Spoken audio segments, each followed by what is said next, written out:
Welcome to this interview by Project Cargo Weekly. Our special guest of honor today is Miss Michelle Tinkhof.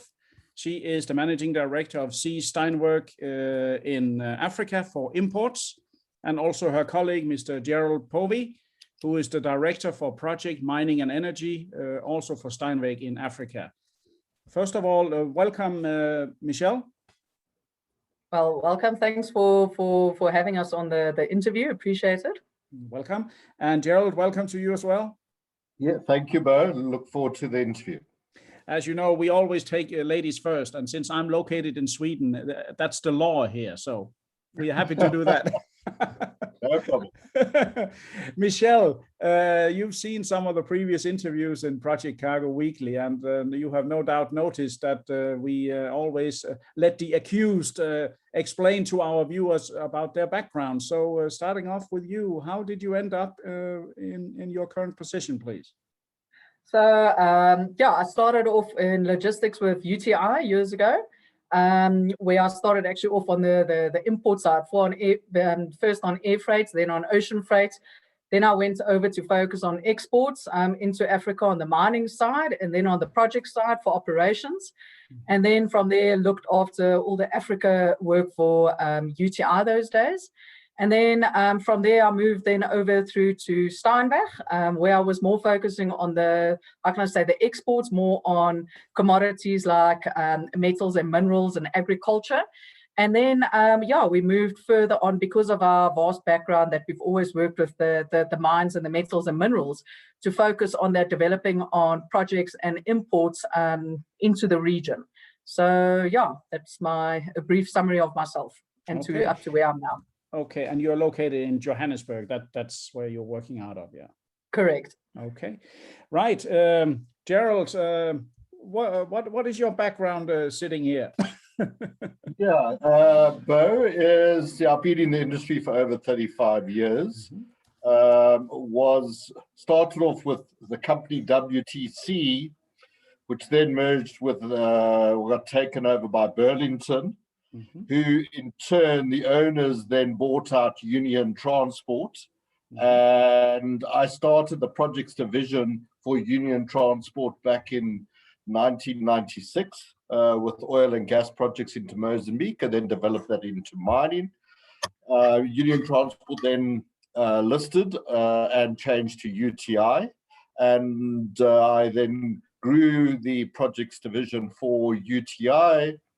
And then took on a global position as the Global Vice President of Projects for UTI before the acquisition of UTI by DSV. Under DSV, I was the regional head of projects for Africa until February 2020, where I moved across to Steinweg to set up the projects and mining energy division with Michelle, who we had worked together for many years at UTI together for the Steinweg organization, who have a very strong network within Africa. Okay, that's I think I can certainly say that both of you have a very impressive background, and I think for our viewers it would be nice to know just a brief recap of the history of Steinweg, because you seem to be doing a lot of not only warehousing, you are forwarding, you have a lot of activities, but just before we go into detail, maybe a brief background, Michelle, on who are Steinweg? Where do you actually come from? It sounds a bit Dutch, the name as such. Is that correct? That's correct. So Steinweg was founded in 1847 in Rotterdam. And it's obviously grown into a multinational logistics company that offers stevedoring, the warehousing and the forwarding services out of Europe, Asia, Africa, and the Americas. In 2012, Steinweg has expanded its footprint to focus, how can I say, very heavily in the Africa side, and we were known as Bridge Shipping in Africa.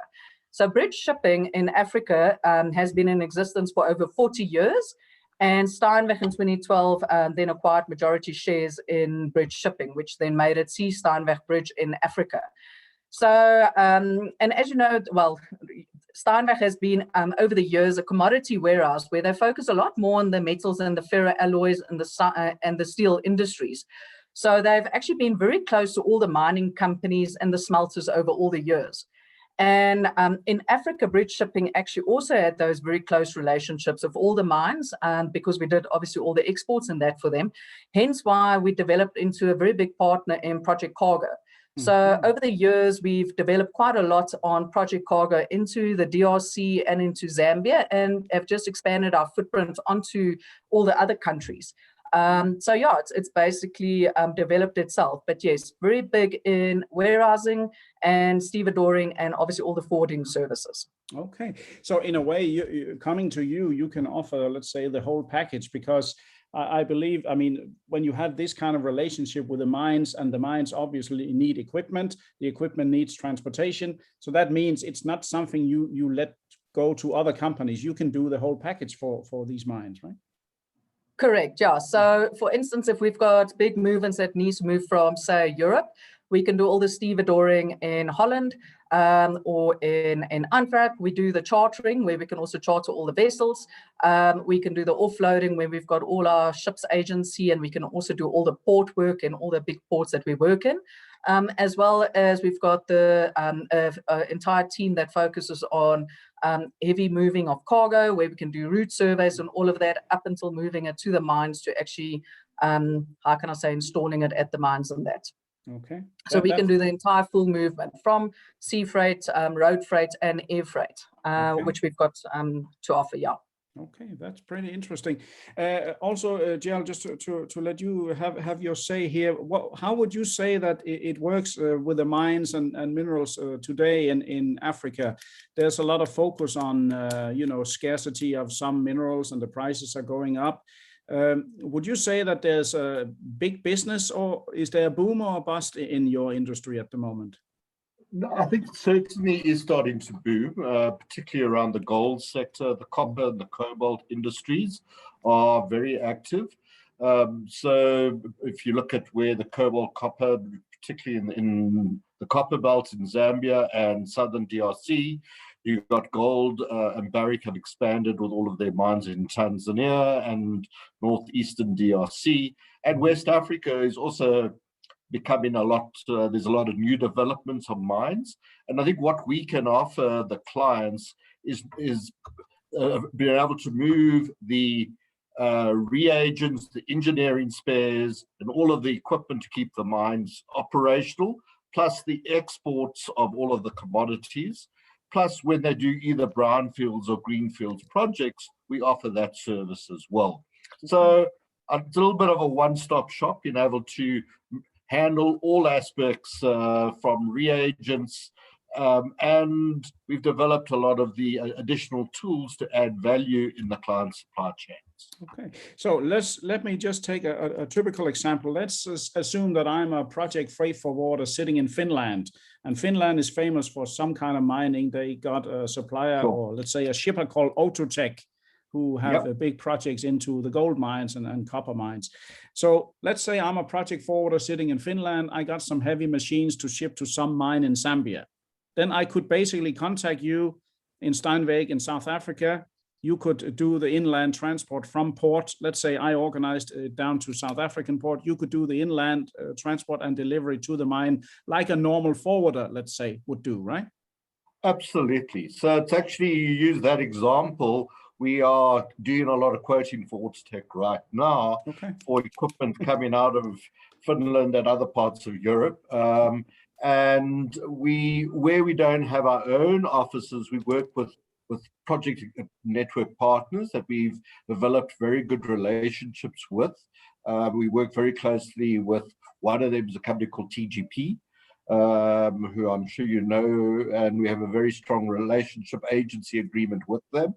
And they service us where Steinweg doesn't have their own offices, but absolutely. So if a network or an agent in Finland needs a local partner from arrival port, we can arrange the discharge. We'll do the port management, the load supervision. We can arrange marine surveyors and all of the outer gauge cargo, including all the permits and whatever's required to move the cargo anywhere within sub-Saharan Africa. Okay, so just since many of my viewers, or let's say many of PCW viewers, are ship owners and also project forwarders, another question comes to mind.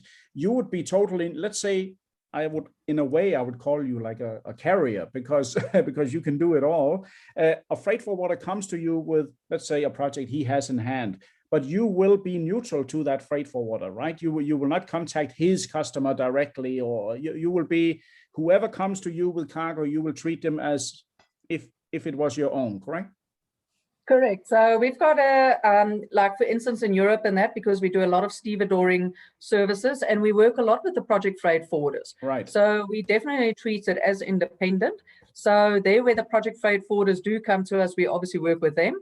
On the South Africa side, you'll also see a lot of your project freight forwarders also don't have representative in Africa.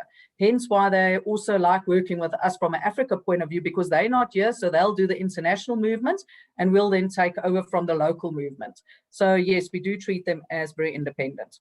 Okay, it's very, why I asked this, it's very simple, because as you know yourselves, the water is very muddled at the moment. You see ship owners like some of the big ones, they now want to be one-stop shop. They want to be the solution for everyone. And that leads, of course, to the question, is the forwarder, is there still space for him in all that? But at least it's good to hear anyone comes to you with some cargo, no matter who they are, you treat it as their cargo and you will quote based on that. So that means you will give everyone the same treatment, whoever comes to you, right?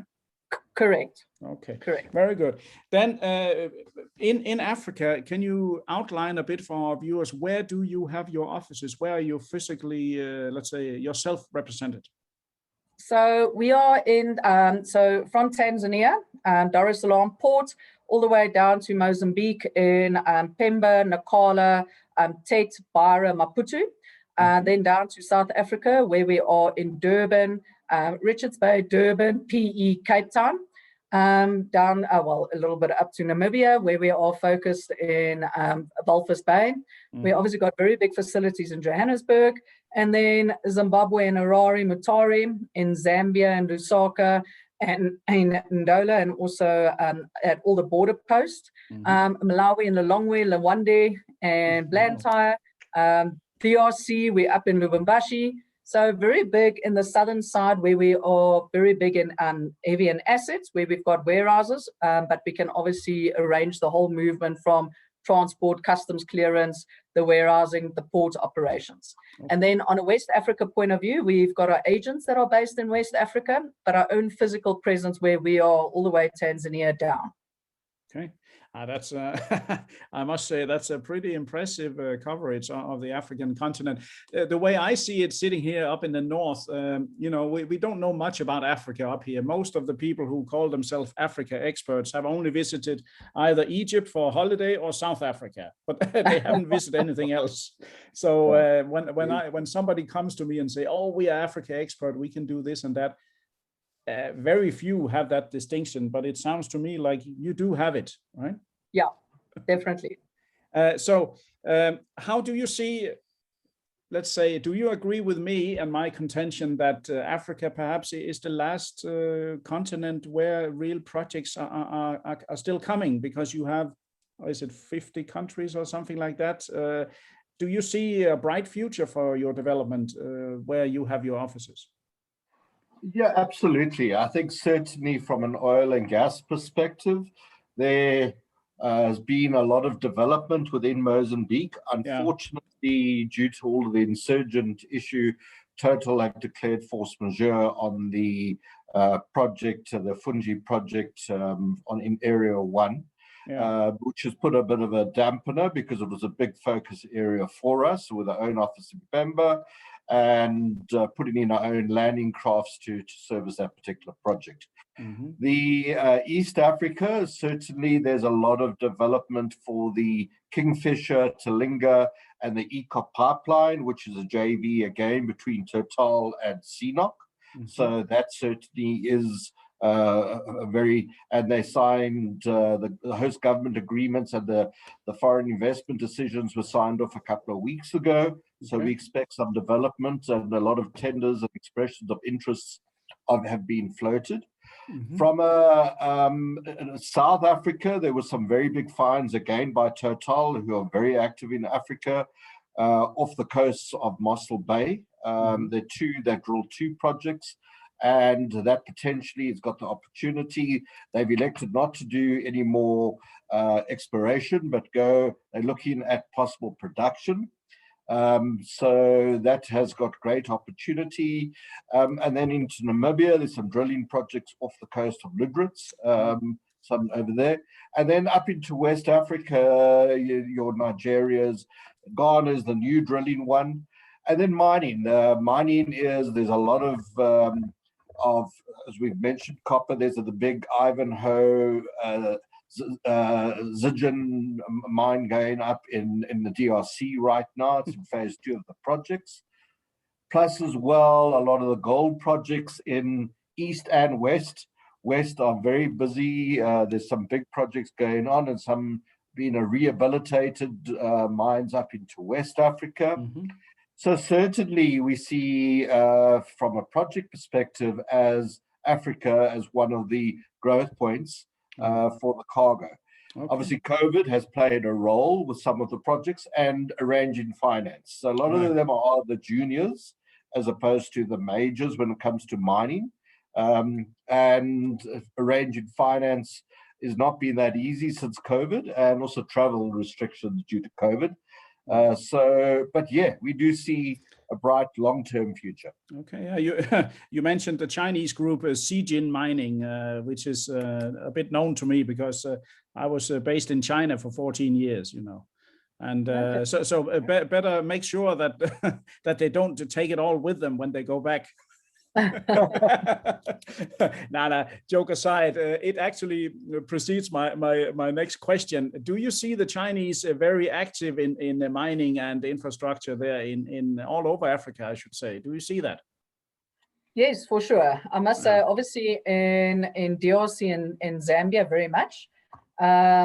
Yeah, we can actually probably see about over 80% of the mines are actually Chinese based.